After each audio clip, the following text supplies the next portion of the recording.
আমার কোনো অভিযোগ নেই। এই শহরের কারো বিরুদ্ধেই আমার কোনো কিছু বলার নেই। কি বলবো, কাকে বলবো?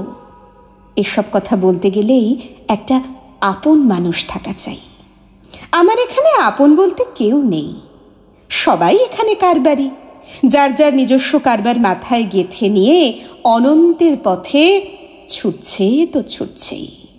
কারো কোথাও দাঁড়াবার মতো কোনো ফুরসত নেই।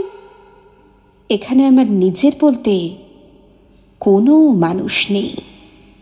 পানাপুকুরের মতো দুঃখে ভরা জীবন সবার। এখানে যার যার দুঃখ তার তার। আজ দিন বদলের হাওয়ায় ভাসছে গোটা দেশ, ভাসছে আস্ত শহর। কিন্তু সবার আগে সেই বানের জলে ভেসে গেছে এখানের মানুষ ও মনুষ্যত্ব। আমি কাকে থামিয়ে কি বলি? কথাগুলো বলে কার দুঃখের বোঝা আরো ভারী করি? এখন সবাই পকেটে হাত ঠুকিয়ে চলে। হাত বাড়িয়ে দুঃখ ছোবে এমন মানুষ কে আছে?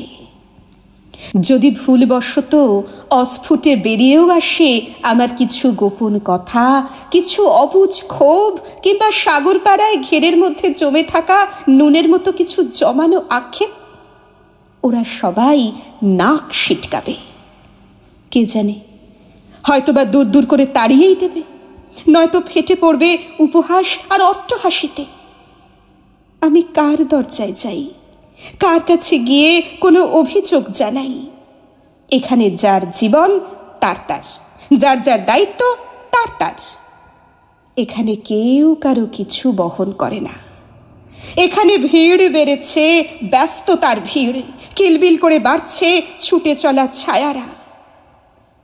শুধু মানুষ বাড়ছে না, আর জন্ম নিচ্ছে না নিজের একজন মানুষ, একজন খুব আপন মানুষ।